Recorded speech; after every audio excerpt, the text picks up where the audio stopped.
اور اس کے بعد کچھ ایکسکلوسیو عطا فرمائے، خصائص کبریٰ جسے کہا جاتا ہے، وہ کائنات میں کسی اور کو عطا نہیں فرمائے. سبحان اللہ. نبی پاک کی طاقت دیکھو. سرکار دو عالم علیہ الصلوۃ والسلام کو دونوں قسم کے اختیارات دیے گئے. ٹرمینالوجی تھوڑی سی مشکل ہے، میں آسان کر دوں گا. شرعی اس کی ٹرمینالوجی کیا ہے، اصطلاح کیا ہے؟ اختیارات تشریعیہ، اختیارات تکوینیہ. تشریعیہ کس کو کہتے ہیں؟ اللہ کریم نے نبی پاک کو شریعت میں بھی اختیار عطا فرمایا، جس کے لیے جو چاہیں فرض فرما دیں، جس کے لیے جو چاہیں معاف فرما دیں. یہ کائنات میں کسی اور کو نہیں ملا. اور اختیارات تکوینیہ کیا ہیں؟ اشارہ فرمائیں تو بادل کٹ جائے، دعا فرمائیں تو سورج پلٹ جائے. ایسے بہت سارے معجزات ہیں. اب آؤ 2-3 واقعات، آپ کا ایمان مزید تازہ ہو، مزید محبت رسول میں اضافہ ہو. ایک صحابی رسول نبی پاک کی بارگاہ میں آتے ہیں، عرض کرتے ہیں یا رسول اللہ، مجھ سے ایسی غلطی ہوئی کہ میرا فرض روزہ میں نے جانتے بوجھتے توڑ دیا. تفصیل ہے اس کی. تو پیارے آقا علیہ الصلوۃ والسلام نے فرمایا اس کی تو جو کفارہ ہے کہ غلام آزاد کرو. کہ حضور میں تو غلام آزاد نہیں کر سکتا. تو ارشاد فرمایا کہ غلام آزاد نہیں کر سکتے تو پھر 60 روزے رکھو لگاتار، یہ دوسرا اس کا کفارہ. فرمایا حضور، عرض کیا حضور میں 60 روزے بھی نہیں رکھ سکتا. کہ پھر 60 مسکینوں کو کھانا کھلاؤ. کہ حضور اس کے بھی پیسے نہیں ہیں. کسی چیز پر ان کے پاس، وہ کہتے حضور میں کر نہیں سکتا، میری تو استطاعت نہیں. تب یہ پاک نے فرمایا بیٹھ جاؤ. تو بیٹھ گئے. تھوڑی دیر ہوئی تو ایک اور صحابی آیا، ان کے پاس کھجوروں کی ایک ٹوکری تھی. نبی پاک کو گفٹ دیا، حضور آپ کے لیے تحفہ لایا ہوں. نبی پاک نے فرمایا وہ کدھر گیا وہ جو صحابی آئے تھے، ان کو بلاؤ. وہ آ گئے. پیارے آقا نے اسے ٹوکری دی، فرمایا جاؤ مدینے کے مسکینوں کو کھلا دو، تمہارا کفارہ ادا ہو جائے گا. مگر اور تو سنو، وہ کہتے ہیں حضور مجھ سے بڑا مدینے میں مسکین کون سا ہے؟ حضور میں خود ہی اتنا فقیر ہوں، میں کس کو جا کے بانٹوں؟ اللہ اکبر. حدیث کے الفاظ ہیں، میرے آقا اتنا مسکرائے، فرمایا جا تو کھا لے، تیرے گھر والے کھا لیں، تیرا کفارہ ادا ہو جائے گا. یہ کیسی اتھارٹی ہے؟ آتا ہے فقیروں پہ انہیں پیار کچھ ایسا، آتا ہے فقیروں پہ انہیں پیار کچھ ایسا، خود بھیک دیں اور خود کہیں منگتا کا بھلا ہو. اللہ اکبر. سنو ایک شخص آیا، کہتے حضور میں اسلام تو قبول کروں گا مگر صرف 2 نمازیں پڑھوں گا، میں 5 نمازیں نہیں پڑھ سکتا، 2 نمازیں پڑھوں گا. پیارے آقا نے فرمایا ٹھیک ہے، اس نے اسلام قبول کر لیا. یہ کون کر سکتا ہے؟ یعنی شریعت کا حکم قرآن کی نص سے نماز ثابت ہے، مگر اللہ کریم نے اپنے حبیب کو وہ اتھارٹی دی ہے، وہ اختیار دیا ہے. مقام مصطفیٰ سمجھو. وہ کہتے نا زبان مصطفیٰ سے جو نکلا کہہ دیا تو ہو گیا. فرمایا وہی آرڈر بن گیا، وہی شریعت بن گئی. اور یہ 1-2 بار نہیں ہوا، آپ سنتے جائیے. ایک بار ایک صحابی ہیں، وہ کہتے ہیں حالانکہ یاد رکھیے کہ قربانی کے لیے ایسا جانور ہو کہ جو بکرے کی جو عمر ریکوائرڈ ہے وہ پوری ہونی چاہیے. تو وہ کہتے ہیں کہ ایک صحابی تھے، وہ کہتے ہیں حضور میرے پاس 6 مہینے کی بکری کا بچہ ہے، 1 سال جیسا دکھتا ہے مگر عمر پوری نہیں ہے، کیا میں اس کی جگہ قربانی کر دوں؟ نبی پاک فرماتے تجھے اجازت ہے، تیرے بعد کسی اور کو اجازت نہیں ہے. اس کے لیے پیارے آقا علیہ الصلوۃ والسلام نے یہ اجازت عطا فرما دی. اور ایک بار تو کمال ہو گیا، پیارے آقا علیہ الصلوۃ والسلام نے ایک عربی شخص سے گھوڑا خریدا، اس نے بیچا اور پھر مکر گیا، کہتا میں نے نہیں بیچا. نبی پاک نے فرمایا تم نے ڈیل کی ہے، سودا کیا ہے؟ کہتا نہیں میں نے نہیں بیچا. اب معاذ اللہ وہ نبی پاک سے الجھ رہا تھا. تو حضرت خزیمہ وہاں سے نکلے. وہ عربی کہتا ہے کوئی گواہ لے کر آؤ. اب اس ڈیل کے وقت گواہ تو کوئی تھا ہی نہیں. حضرت خزیمہ گزرے کا کیا ہوا؟ کہ تمہارے نبی کہتے ہیں گھوڑا خریدا ہے. میں کہتا ہوں نہیں خریدا، کوئی گواہ نہیں ہے بیچ میں. کہتا میں گواہی دیتا ہوں آپ نے بیچا ہے، یہ سچ کہہ رہے ہیں.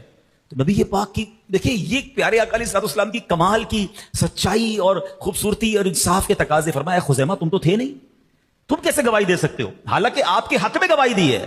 اے خزیمہ تم تو اس ڈیل کے وقت تھے ہی نہیں، تم کیسے گواہی دیتے ہو؟ آئے ہائے. حضرت خزیمہ کی کہتے ہیں نا نبی پاک سے محبت پر ہماری جانیں قربان. کہتے حضور آپ فرماتے ہیں اللہ ایک ہے، میں مانتا ہوں اللہ ایک ہے. آپ بتاتے جبریل قرآن لے کر آتے ہیں، میں آسمانی باتیں آپ کی مانتا ہوں. آپ فرماتے قیامت آئے گی، میں نے دیکھی نہیں، میں مانتا ہوں. آپ فرما رہے گھوڑے کی ڈیل ہوئی ہے تو ہوئی ہے، میں گواہی دیتا ہوں آپ سچ بولتے ہیں.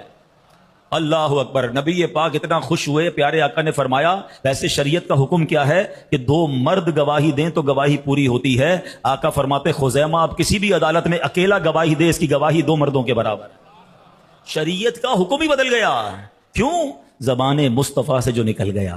سمجھو میرے نبی کا مقام کیا ہے. اب آؤ، یہ تو اتنی مثالیں ہیں، میرے پاس بیان کا وقت مختصر ہے، ورنہ میں صرف احکام تشریعیہ جو اتھارٹی شریعت میں ہے اگر اس پر بیان کرنا چاہوں تو کتنی حدیثیں موجود ہیں. ایک بار نبی پاک نے حج کی فرضیت کا حکم بتایا کہ حج فرض ہو گیا ہے. صحابی نے عرض کی حضور کیا ہر سال فرض ہے؟ پیارے آقا خاموش رہے. دوبارہ سوال کیا حضور کیا ہر سال فرض ہے؟ نبی پاک خاموش رہے. جب تیسری بار انہوں نے سوال کیا نا، سنو نبی پاک نے کیا فرمایا. پیارے آقا فرماتے ہیں نہیں، زندگی میں 1 بار ہے، لیکن میں اگر ہاں کہہ دیتا تو ہر سال حج فرض ہو جاتا. علماء نے اس حدیث کی ڈیٹیل میں شرح میں 2 باتیں بیان کی. ایک تو یہ کہ زیادہ سوال نہیں کرنے چاہیے. کچھ لوگوں کی بڑی عادت ہوتی ہے یہ بھی بتائیں حضرت، یہ بھی بتائیں، اور قریدتے رہیں گے نا. اچھا جو مسئلہ پیش نہیں آیا وہ بھی سوال کر رہے ہوں گے. کبھی زندگی میں پیش نہیں آیا پھر بھی پہلیاں بنا بنا کے سوال کر رہے ہوں گے. نماز آتی نہیں، وضو آتا نہیں، غسل آتا نہیں، پہلیاں بوجھنی ہیں. نبی پاک علیہ الصلوۃ والسلام کی شان یہ ہے، اس حدیث سے یہ پتہ چلا، نو کوسچنز، زیادہ نہیں. آپ کو یاد ہوگا، آپ جنہوں نے سورہ بقرہ پڑھی ہے، اس کی تفسیر پڑھی ہے، وہ گائے کا سوال ہی کرتے رہے نا کہ اے موسیٰ اللہ سے پوچھ کے بتاؤ گائے کیسی ہوگی. سوال پوچھتے گئے، سرچ نیرو ہوتی گئی، پھر دنیا میں ایک ہی گائے بچی، اور وہ کتنے کی لینی پڑی؟ سونے کے وزن کے مطابق گائے خریدی تھی. واقعہ لمبا ہے ورنہ میں آپ کو سناتا، نہیں پڑھا تو تفسیر میں ضرور پڑھیے گا، صراط الجنان میں امیزنگ واقعہ ہے سورہ بقرہ کا. تو بہرحال زیادہ سوال نہیں، شریعت کا حکم پتہ چل جائے لبیک. وہ تسی پنجابی بڑی اچھی گل کندے ہو، اسی منن والے ہیں، سوچن والے نہیں ہیں. تو منن والے بنو اور عمل کر لیا کرو. دوسری بات اس حدیث سے سیکھنے کو کیا ملی؟ اتھارٹی دیکھیں. نبی پاک فرما رہے ہیں اگر میں ہاں کہہ دیتا تو ہر سال حج فرض ہو جاتا. یہ کون کہہ سکتا ہے؟ یعنی میرا ہاں جو ہے وہ فرض، حج کو ہر سال فرض کر دیتا. اس قدر اللہ نے مقام عطا فرمایا. اور یہ زبان مبارک کی طاقت دیکھو. ایسے ہی نہیں بریلی کے تاجدار لکھتے ہیں. کیسی زبان ہے؟ وہ زبان جس کو سب کن کی کنجی کہے، اس کی نافذ حکومت پہ لاکھوں سلام، اس کی نافذ حکومت پہ لاکھوں سلام. یہ تو چند باتیں ہو گئیں نبی پاک کے شریعت کے معاملات میں جو اختیار تھا. اب آؤ اس کائنات پر اختیار کیسا ہے. لوگ کہتے ہیں فلاں بندہ پاورفل، فلاں بندہ پاورفل. ارے میں بتاتا ہوں طاقت کہتے کس کو ہیں، اتھارٹی کہتے کس کو ہیں. مکے کے لوگ آئے، کہتے ہیں اللہ کے سچے نبی ہو تو چاند کو 2 ٹکڑے کر کے بتاؤ. نبی پاک تو زمین پہ کھڑے ہو کے اشارہ کریں تو چاند 2 ٹکڑے ہو جاتا ہے. اچھا چاند 2 ٹکڑے ہو گیا. ایک اور لاجیکلی بات ہے، کسی بھی چیز کو توڑنا ہے نا، اس کے بعد جوڑا نہیں جا سکتا. ویسے ہی توڑ دیا تو جوڑنا بہت مشکل ہے. وہ اس کی خوبصورتی خراب ہو جائے گی، اس کی سائز خراب ہو جائے گی، اس کی حیت خراب ہو جائے گی. وہ کہتے ہیں اچھا ٹھیک ہے توڑ تو دیا، اب جوڑ کے بتائیں. نبی پاک نے پھر اشارہ فرمایا اور وہ چاند جڑ گیا، اور ایسا جڑا کہ آج بھی دنیا کو چاندنی لٹا رہا ہے. وہ پنجابی شاعر کہتے ہیں نا، کر کے اشارہ سونا سورج نو موڑ دا، آپے چن توڑ دا تے آپے چن جوڑ دا، آپے چن توڑ دا تے آپے چن جوڑ دا، بگڑی بناوے میرے نبی دا اشارہ، قسم خدا دی مینو سب نالوں پیارا. یہ میرے آقا کی شان ہے. اور اتھارٹی. اللہ اکبر. کہتے نہیں جناب چاند کی بات نہ کریں، اب تو سائنسدان مریخ تک اور سورج کے مدار میں جانے کی بات کر رہے ہیں. چلو پہنچ جاؤ، سورج تک پہنچ جاؤ. میرے آقا نے 1450 سال پہلے مقام صحبہ میں مولا علی کی گود میں آرام فرما رہے ہیں. عصر کا وقت جا رہا ہے. مولا علی کا فیصلہ بڑا کمال کا تھا. مولا علی کا علم پتہ ہے، نبی پاک فرماتے میں علم کا شہر ہوں، علی اس کا دروازہ ہے. اتنے بڑے مفتی، اتنے بڑے عالم، اور سب سے بڑا فرض کون سا ہے بھائی؟ نماز ہے نا. مگر مولا علی نے کتنا بڑا امتحان تھا ان کا. نبی پاک ان کی گود میں آرام فرما رہے. پیارے آقا نے اثر ادا کر لی تھی. اب سورج غروب ہو رہا ہے، اور مولا علی جیسی شخصیت جن کو ہم سے زیادہ پتا ہے نماز کتنی بڑے فرض ہے، مغرب کا وقت ہو گیا. نبی پاک کی جب مبارک آنکھیں کھلی نا تو پیارے آقا علیہ الصلوۃ والسلام نے دیکھا حضرت علی بڑے بڑے افسردہ ہیں. ارشاد ہوا اے علی غمزدہ کیوں ہو؟ عرض کیا حضور جب سے علی ایمان لایا ہے کوئی نماز قضا نہیں ہوئی ہے. اچھا یہاں بھی سمجھیے گا میری بات. ہاں اے علی کے چاہنے والو، اہل بیت کے غلام، پنجتن کے غلام بیٹھے ہو نا، بڑی اچھی بات ہے. مولا علی سے محبت ہمارے ایمان کے لیے ضروری ہے. مولا علی کا جملہ یاد رکھنا، حضور جب سے ایمان لایا ہوں نماز نہیں گئی. ہم میں سے کتنوں کی نمازیں قضا ہو رہی ہیں اس کا خیال نہیں ہے. مگر دیکھو نبی پاک نے کیا کمال دکھایا. میرے آقا کی شان دیکھو.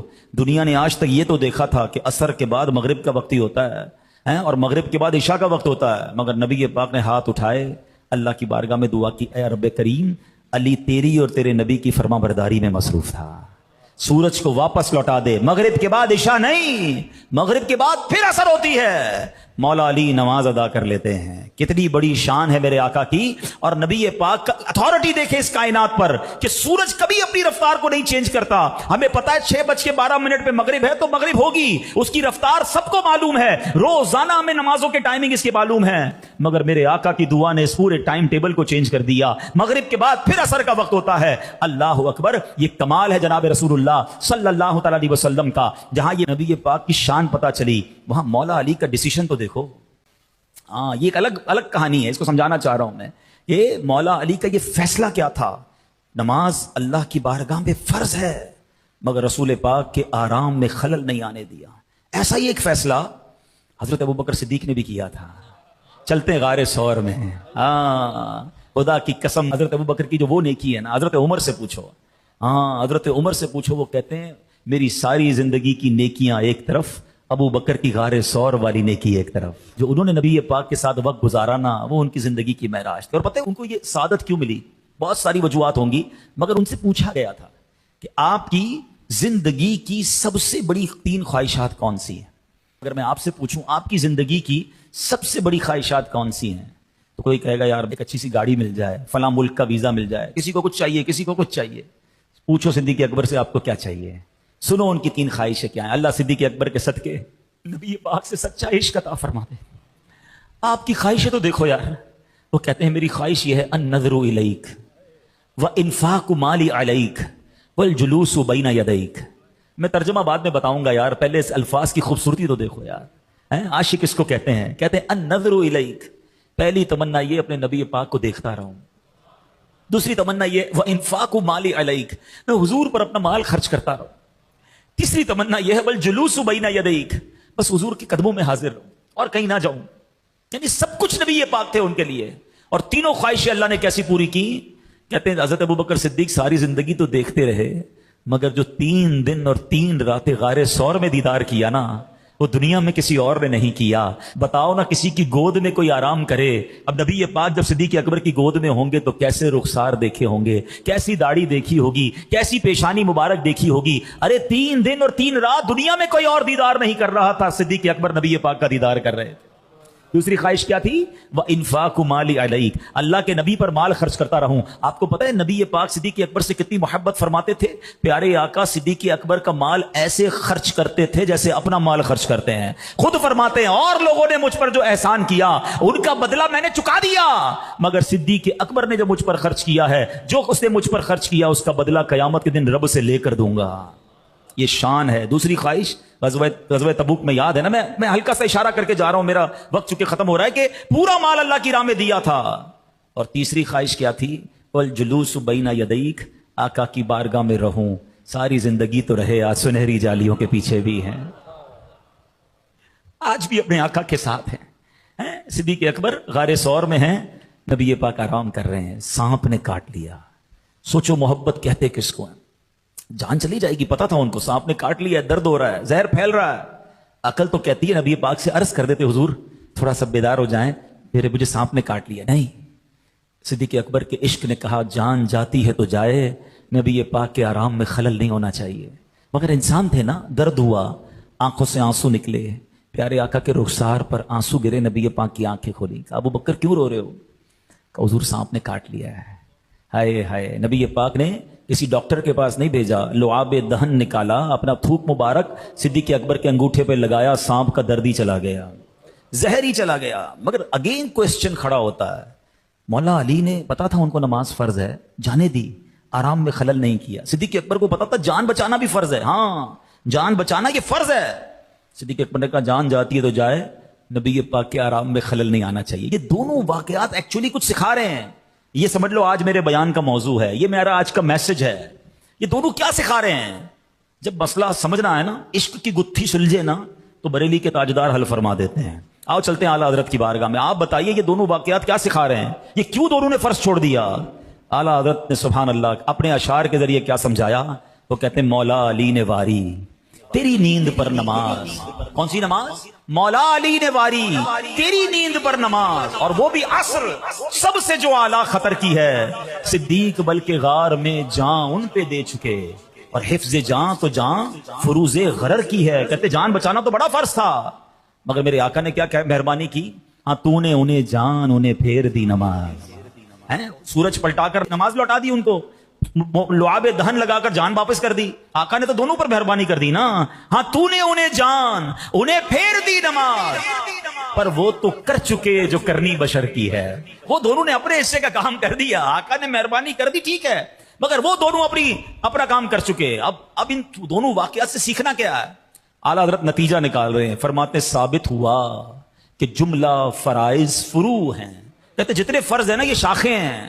درخت کا تنا مضبوط ہوتا ہے نا، تنا کیا ہے، اصل کیا ہے؟ کہتے ثابت ہوا کہ جملہ فرائض فروع ہیں، اصل الاصول بندگی استاجور کی ہے. ارے آقا راضی ہیں تو رب راضی ہے. یہ صدیق اکبر سکھا رہے ہیں، یہ مولا علی سکھا رہے ہیں. ساری زندگی اللہ اللہ کرتے رہو، اگر دل میں عشق رسول نہیں ہے، نبی پاک سے محبت نہیں ہے، رب نے راضی نہیں ہونا. کیا خوبصورت بات شاعر لکھتے ہیں، خدا کا ذکر کرے ذکر مصطفیٰ نہ کرے، ہمارے منہ میں ہو ایسی زبان خدا نہ کرے. ارے نبی پاک راضی ہوں گے تو رب بھی راضی ہو جائے گا. اور اعلیٰ حضرت نے یہی بات سمجھائی ہے کہ انہیں جانا انہیں مانا نہ رکھا غیر سے کام، للہ الحمد میں دنیا سے مسلمان. پیارے آقا کی باتیں ایسی ہیں کہ جی بھرتا نہیں ہے، جی چاہتا ہے ان کی باتیں سنتے رہیں، ان کے کمالات سنتے رہیں. محبوب کی باتیں ہیں نا، اور باتیں جی کیسے بھرے گا؟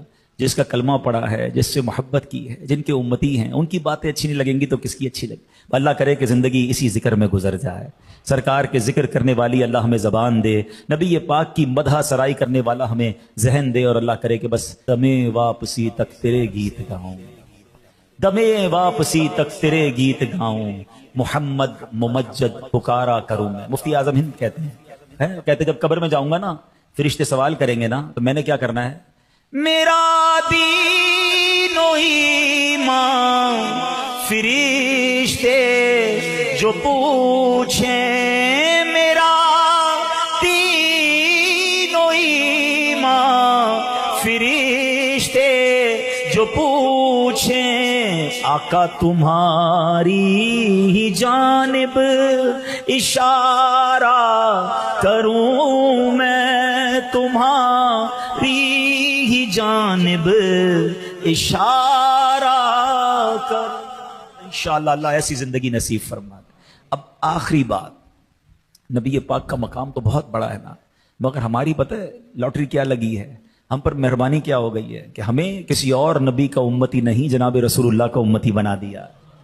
امتیوں تمہیں پتہ ہی نہیں ہے کتنا بڑا مقام مل گیا. وہ شاعر کہتے ہیں نا، میری خوش قسمتی میں تیرا امتی. ہاں بیٹھے بٹھائے بہت بڑی مہربانی ہو گئی ہے. حضرت موسیٰ سے پوچھو، ایک بار اللہ سے کہتے ہیں یا اللہ، تورات کی تلاوت کر رہے تھے، یا اللہ میں نے تورات میں پڑھا ہے ایک امت ایسی آئے گی جو ایک نیکی کریں گے 10 نیکیوں کا ثواب ملے گا، اے اللہ وہ امت میری امت کر دے. اللہ نے فرمایا یا موسیٰ تلک امت احمد، وہ امت میرے نبی احمد مجتبیٰ کی امت ہوگی. کہتے یا اللہ میں نے تورات میں پڑھا ہے ایک امت ایسی ہوگی جن کے سینوں میں تیرا کلام یاد ہو جائے گا، محفوظ ہو جائے گا، اے اللہ وہ امت میری امت کر دے. فرمایا یا موسیٰ تلک امت احمد، وہ امت میرے آخری نبی کی امت ہے. یا اللہ میں نے ایک امت کا ذکر پڑھا ہے قیامت کے دن ان کی شفاعت کی جائے گی، اے اللہ وہ امت میری امت کر دے. ارشاد ہوا تلک امت احمد، اے موسیٰ وہ امت میرے آخری نبی کی امت ہے. آپ پڑھتے گئے، اللہ سے کہتے کہ اللہ وہ امت میری بنا دے گا، وہ تو میرے نبی کی امت ہے. پتہ ہے آخر میں حضرت موسیٰ کیا کہتے ہیں؟ کہتے یا اللہ جب اتنی مبارک امت ہے تو مجھے بھی اس امت میں شامل کر دے. اے امتیوں، تم اور میں اس امت میں ہیں جس میں آنے کے لیے کلیم اللہ عرض کر رہے ہیں. کبھی سوچا مہربانی کتنی بڑی ہے؟ تو اس کی کوئی ذمہ داری نہیں ہوگی، کوئی رسپانسبلٹی نہیں ہے؟ خیر الامم کہا گیا ہمیں، اور ہم ہیں کہ ٹینشن ہی کوئی نہیں. آپ کو پتا ہے ہم جو آخر میں آئے ہیں، سب سے آخری امت ہے نا، علماء نے اس کی بھی ڈیٹیل بیان کی، اس کی وجوہات بڑی پیاری لکھی کتابوں میں. فرمایا آخری امت بنانے کا ایک مقصد یہ بھی ہے کہ آپ اور میں بنی اسرائیل کی غلطیاں پڑھتے ہیں نا قرآن میں، کیا کیا غلط کام کیے تو عذاب آیا، کبھی مینڈکوں کا عذاب، کبھی خون کا عذاب، کبھی زلزلہ، کبھی آندھی، قوم عاد پر ہوا. فرمایا میرے نبی کی امت تو پچھلی قوموں کی غلطیاں جانے، اس امت کے عیب بعد میں کوئی اور نہ جان سکے، ہمارے عیب چھپے رہیں. اب سوچئے اتنی مہربانی کی گئی ہم پر، لیکن کیا ہم اس امتی ہونے کا حق ادا کر رہے ہیں؟ قرآن پتہ ہے کیا کہتا ہے ہمارے بارے میں؟ کنتم خیر امت، تم بہترین امت ہو، اخرجت للناس تأمرون بالمعروف وتنہون عن المنکر، تم لوگوں کے پاس جاتے ہو، نیکی کی دعوت دیتے ہو، برائی سے منع کرتے ہو، اس لیے بہترین امت ہو. ہاں بھائی کرتے ہیں یہ کام. اللہ فرما رہا ہے تم بہترین امت ہو، مگر ہم میں تو معاذ اللہ نیکی کی دعوت دینا دور کی بات، ادھر تو کچھ لوگ گناہ کی دعوت دے رہے ہوتے ہیں. چیٹنگ کے طریقے بتا رہے ہوتے ہیں, بے حیائی کے طریقے بتا رہے ہوتے ہیں, خود سوشل میڈیا پہ کوئی غلط چیز دیکھیں گے پھر شیئر بھی کریں گے, تم بھی دیکھو, میں نے دیکھا تم دیکھو. توبہ توبہ توبہ, یہ امتی اور نبی پاک کے امتی کا کام ہے. نہ کرو ایسا. ہم نے کہیں نہ کہیں تو جواب دینا ہے نا. رسول اللہ ناراض ہو گئے تو مارے جائیں گے. یہ جو دعوت اسلامی والے بار بار آپ کو کہتے ہیں نا مدنی قافلے میں چلیں, اجتماع میں چلیں, سچی بات یہ ہمارے لیے آسانی کر رہے ہیں. یہ کام تو قرآن نے دیا تھا. بہترین امت ہونے کا حق یہ تھا کہ اب لوگوں کو نیکی کی دعوت دیتے. یہ جو آپ کو کہتے ہیں نا مدنی قافلے میں آیا کرو, کبھی کبھی چلے جایا کرو ان کے ساتھ. 3 دن جا کر کرتے کیا ہے؟ جا کے لوگوں کو نماز کے لیے بلاتے ہیں, سنتیں بلاتے ہیں. یہی تو قرآن کہہ رہا ہے, اخرجت للناس تأمرون بالمعروف, لوگوں کو اچھی باتوں کی حکم دو, برائی سے منع کرو. ہم اکیلے کیسے کرتے؟ یہ مدنی قافلوں کی وجہ سے آسان ہو گیا, یہ اجتماع کی وجہ سے آسان ہو گیا کہ چلو یار میں بھی جا کے کسی کو تھوڑی سی, میں بھی نماز کی دعوت دے دوں گا, میں بھی سنت کی دعوت دے دوں گا. اور عشق والی بات بتاؤں, سوچو جو بندہ 3 دن 12 دن 30 دن مدنی قافلے میں جاتا ہے نا, گنبد خضرا کے مکین بھی تو دیکھیں گے نا کہ امتی میرا ہے, اپنا گھر چھوڑ کر, اپنا کاروبار چھوڑ کر پیسے کمانے نہیں گیا ہے, میرے ہی کسی امتی کو نماز سکھا رہا ہے, میرے ہی کسی امتی کو سنت کی طرف بلا رہا ہے, اس کو نیکی کی دعوت دے رہا ہے. اللہ اکبر. پھر سوچو کیسی مہربانیاں ہوں گی, کیسی نگاہ کرم ہوگی. تو دعوت اسلامی والوں کا ساتھ دیں, اور خیر الامم ہیں آپ اور میں, ہمیں اس کا احساس رکھنا ہے. ایسی زندگی گزارو, اپنی زندگی کا آج ایک ٹارگٹ بنا لو, میں ایسا بن جاؤں کہ مجھے دیکھ کر کوئی کہے امتی ایسا ہے تو اس کے آقا کیسے ہوں گے, امتی کے اخلاق کیسے ہیں, اس کے نبی کے اخلاق کیسے ہوں گے, امتی اتنا ایماندار ہے, اس کے نبی کیسے امین اور صادق ہوں گے, اتنا سچا, اس کے آقا کیسے ہوں گے. ایسا ہونا چاہیے نا. انفارچونیٹلی الٹا ہو رہا ہے. مسلمانوں کو دیکھ کر لوگ اسلام کو گالیاں دے رہے ہیں, برا بھلا کہتے ہیں, نہیں بھائی ان سے کاروبار نہ کرو, سچ تو بولتا ہی نہیں ہے, پیسے تو دیتا ہی نہیں ہے, وعدہ تو پورا کرتا ہی نہیں ہے. سچ بتاؤ یہ میں کیا کر رہا ہوں یار, جس نبی کا امتی ہوں اس کی تو یہ تعلیمات رہی ہیں. دنیا میں ہمیں ایسی قوم بننا ہے کہ لوگ دنیا میں کہیں یار اگر کام کرنا ہے تو مسلمانوں کے ساتھ کرو, یہ جو کہتے ہیں وہ سچ ہوتا ہے. تو پلیز یہ پیغام لے کے جاؤ کہ میں اس نبی کا اللہ نے مجھے امتی بنایا جس کا امتی بننا بہت بڑا شرف ہے. جب امتی بنایا ہے نا تو میں بن کے دکھاؤں گا, میں نبی پاک کی امت میں نیکی پھیلانے کا باعث بنوں گا. اور الحمدللہ آج کے دور میں آپ کے پاس بڑا اچھا موقع ہے.